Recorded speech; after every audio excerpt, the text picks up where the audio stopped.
l'épisode Prosé Dimé. Pour commencer l'émission, direction Cité la Cure. Nous allons découvrir une nouvelle tendance micro-macramé. On est là Hector pour expliquer nous comment il apporte une touche de créativité dans ce ban bijou. Après, nous allons découvrir le métier sculpteur à travers Nitin Ogu. Dans ce atelier à terre rouge, il peut expliquer nous comment il donne forme à ce ban statue. Ensuite, nous allons dans l'est de l'île que nous pourrons retrouver Pixel Art par Émilie Françoise.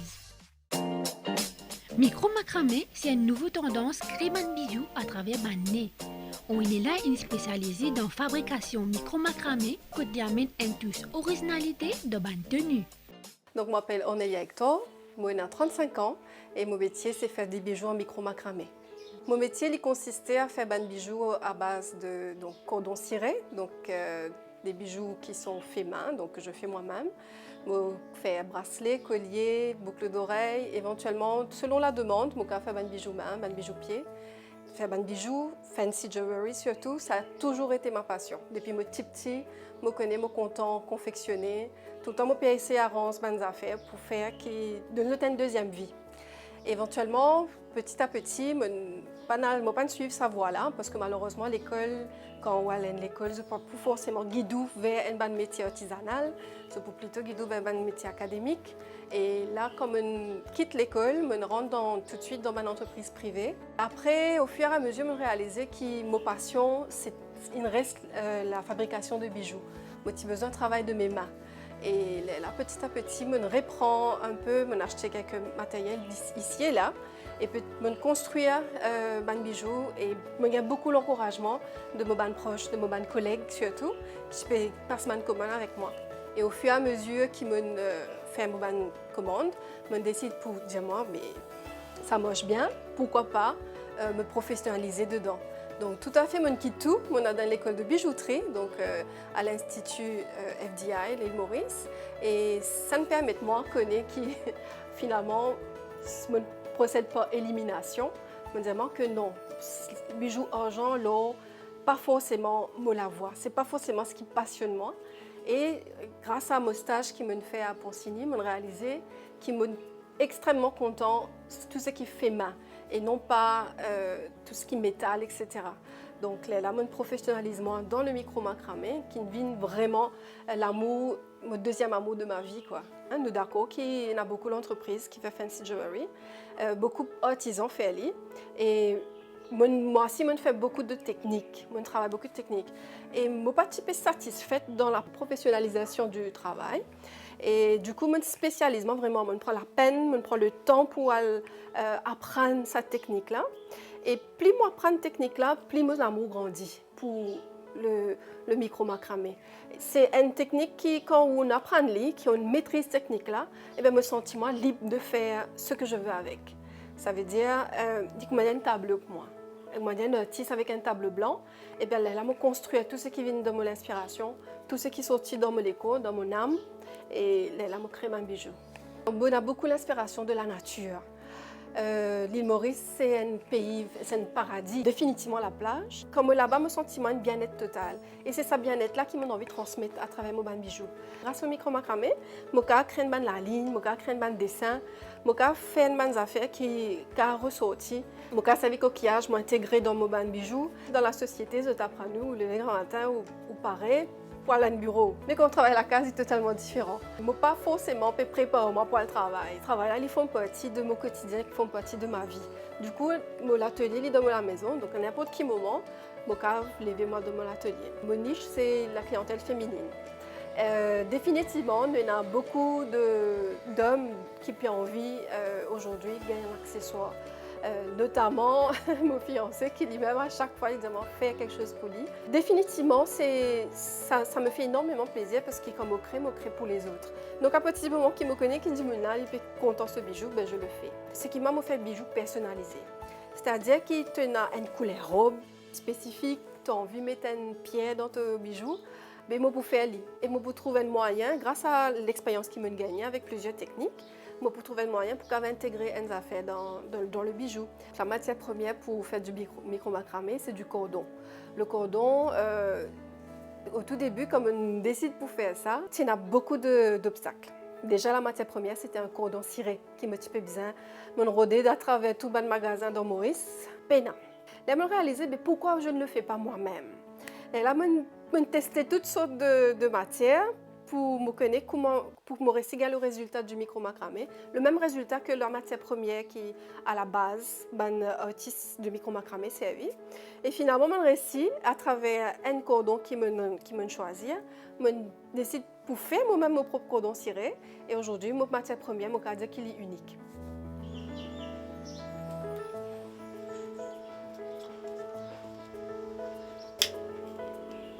C'est Jean-Hugues, mon fiancé, qui soutenait moi à fond parce que quand même c'était un salaire qui fait en moins dans nos foyers.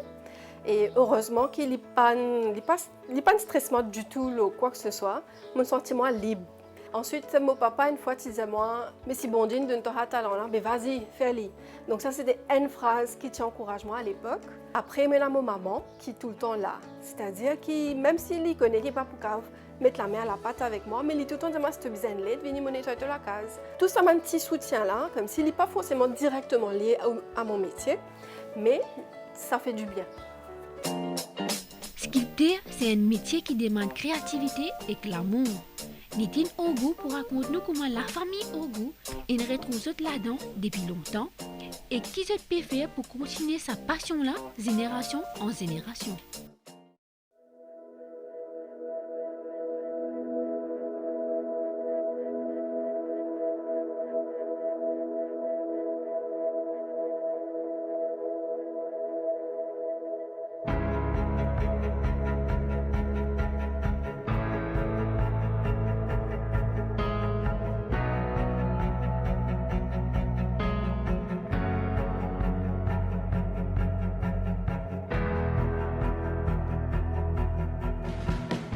Moi, je m'appelle Nitine Ogou, je suis un artiste, je fais des sculptures, je fais des peintures, des statues mobs, je fais tout hindouisme, toute la religion, je fais tout plusieurs travaux que mes clients proposent moi de faire. Et je fais tout sur la créativité. Nous, troisième génération de côté de la peinture. Mais là, quand nous décidons de la peinture, nous sommes l'enfance, nous avons tout le symbole de la peinture, nous avons fait qu'on compte la peinture depuis l'enfance. Mais ça, il fait une plus pour nous. Ça. Et là, nous poussons plus avancer. Le côté sculpture, et là nous plus avancé, plus technique. C'est-à-dire que nous finissons à apprendre depuis l'enfance. Comme si dans l'école primaire, tu comptes faire des dessins. Enfin, quand tu peux faire un dessin, tu peux jouer. Moi, mon professeur, tu fais autour de moi, tu peux faire des dessins, moi tu peux montrer un tableau que tu peux faire à l'école. Bien, tu as 48 ans, et bon. Et là, ça me pousse moi parce que là, 16 ans, je suis plus développé. Et puis, moi, je suis 43 ans. Mais je ne peux plus de me dépendre encore. Le statut me tient dans moi. Plus je tiens un maître qui m'a beaucoup respect pour lui. Quand je aller, je prends son nom. Et tout le temps, je ne peux pas oublier lui. Je prends un respect pour lui. Et Vinod, M. Dassois. Allez-y, c'est pour sa bénédiction, allez-y, moi là. Première fois, nous prenons la terre. Deuxième mois, nous avons purifié la terre là. Vous voyez, la terre, est sacrée. Parfois, les gens font des offrandes avant de faire la terre. Mais nous, dans nos hindouistes, nous avons périfié. Nous, dans nos spiritualités, nous mettons gobar, nous avons un camp, nous remercions sa maman la terre là, qui nous débouter sur la terre là. Nous prenons ça la terre là, nous rendre des statues. Et là, vous travaillez un mode qui est au travail. Il ne faut pas trop large ici, il ne faut pas trop sexy. C'est ce qu'on va dire. Et là, nous formons. À tout moment, il y a l'expérience. Vous pouvez monter une sculpture. Vous êtes tout vivant dans votre cerveau. Et là, vous pouvez pas faire. Mais si vous prenez ça dans la tête, vous pouvez pas faire. Vous êtes positif. Alors, il y a plusieurs matières. Et moi, je fais mon expérience en la terre. Je fais en fibre. Je fais en béton. Je fais en roche. Et je fais l'expérience en bronze. Mais c'est moi les finances qui ne permettent pas pour faire ça. On pas une assez qualité côté finance. Mais je fais un système bronzé. Je fais un jour qui décide, je fais ce shade, je fais. Mais c'est moi, écoute, maintenant, c'est côté finance.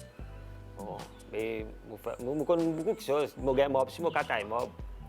All the sculpture. Je déjà fait un dessin, quand il y a une mosquée. Je déjà fait une église catholique, puis à Laval. Et toujours, je m'imagine un côté. je travaille dans une mosquée Midlands. Et Maulana, tu salues moi. Il dit, moi, tu ne vas pas arrêter là, toi. Ta spiritualité est grande. Moi, je fais la peinture de Père Laval. Moi, je peins la peau. Et mon père s'est tenu à moi. Je fais la peau de bronze. Quand mon père fait la peau de bronze, mon père dit, moi, bien peint une série. Et là, moi, je dis, mais c'est rien que la fouche, mon état, série là. Quand on pense que c'est la peau là, identique. Là, je dis, mon père, pas nécessaire de peinture. Et mon père dit, non, c'est ça. Mais comment on fait une musique? Puis l'amitié, spiritualité, il dit, la spiritualité, c'est la religion, ça. Moi, je crois comme ça. Si nous croyons comme moi, nous parlons d'une bonne direction. Nous ne pouvons pas prendre un obstacle de la terre. Dans cet outil, disons une trentaine de outils. Mais je ne pas faire des pour business. Je fais comme une spiritualité. Mais je ne pas faire des disons, je tiens dans la terre, je tiens mon matin, je tiens une journée, je travaille, c'est ça même. Et nous, je fais monter un gagnant sur mon ami. Mais sinon, pour moi, je dois pas, je vais monter 5 montées gagnants. Voilà, mais. Mon garçon a 5 ans, mais pour ces 5 ans, enfin, moi, je suis venu à lui, pour faire un bassin, pour faire des décos sur la sambre, pour faire des décos, il fait sur une sculpture, pour faire sur une statue.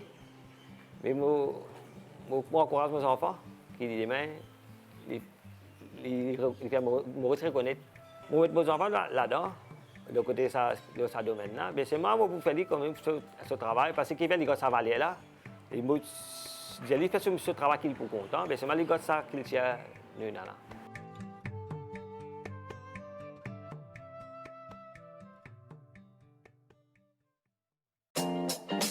À ce là, nous bois la camp de masse pavé pour découvrir Pixel Art by Millie. C'est une mamzelle qui lui donne chaque pixel sur l'importance.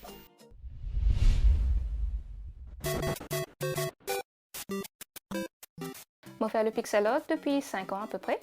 Et je fais de tout. Vu qu'il y a un médium bien versatile, je fais un portrait pour mettre sur les murs, un porte-clés, name tag, de tout et de rien, du moment, de la volonté des clients, ce qu'ils voulaient.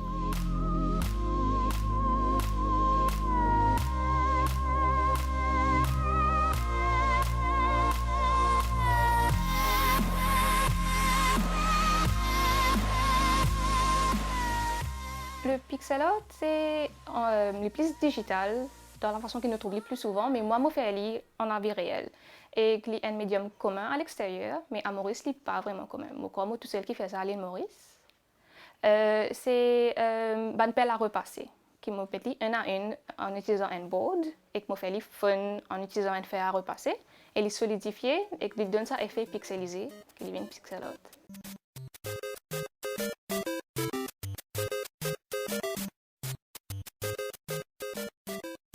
Je commence sa passion-là, 5 ans de cela. Ce qui m'a attiré avec lui, c'est qu'il est bien original et pas commun du tout. Il permet de moi d'exprimer ma créativité dans toute façon qu'il y a.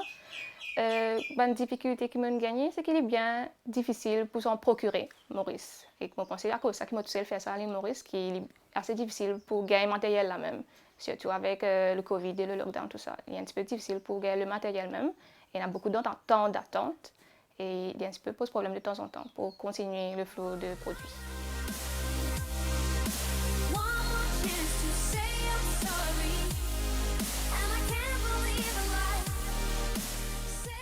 Mon début, il a commencé plutôt de bouche à oreille, et surtout avec les réseaux sociaux.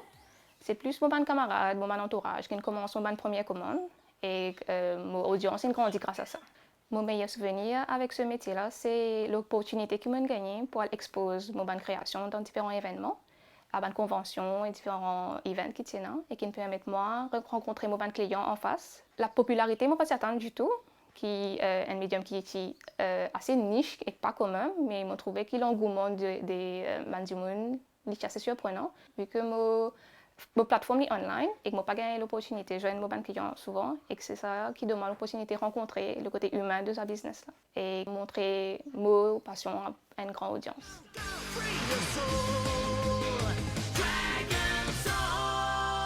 Quand un client veut passer une commande, je dis broadly en général qui t'aime de parodie. Par exemple, mon audience je trouve plus animé, manga, petit comique, film.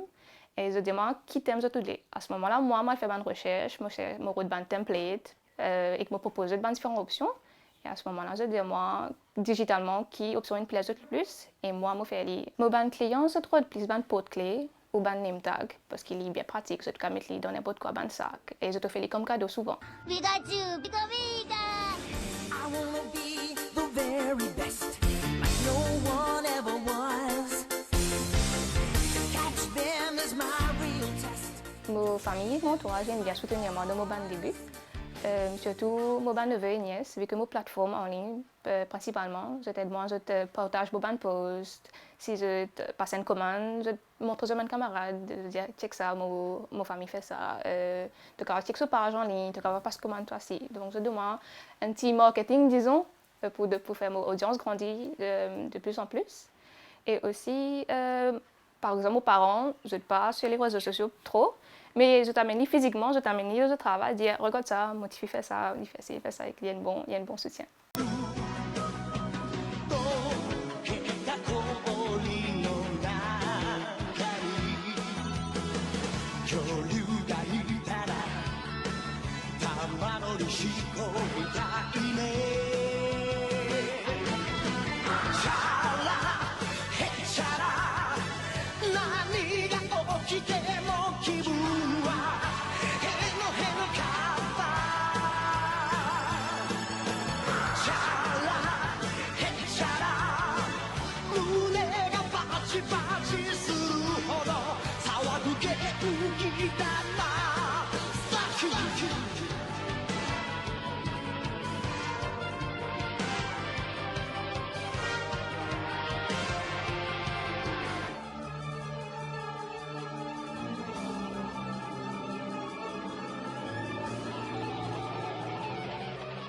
Ma vision pour le futur, c'est un peu comme si la référence du pixel art à Maurice, vu que c'est un médium pas commun du tout et pas trop connu, et que peut-être un jour avoir un shop physique, bouger de plateforme online à une plateforme physique pour avoir la possibilité de partager ça plus avec Bandimon et Maurice et que faire mon revenu un peu plus grandir grâce à ça.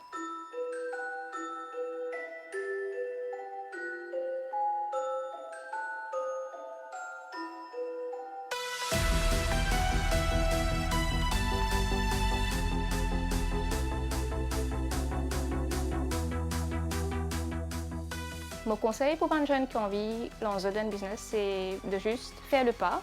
Parce que nous connaissons, nous avons beaucoup d'appréhension et parfois nous n'avons pas trop beaucoup de soutien, mais c'est juste faire le pas. Du moment que nous faisons le pas, je crois que si nous avons la volonté derrière, les choses s'arrangent pour qu'ils nous réussissent, faire ça une expérience entrepreneuriale, la vie, un succès.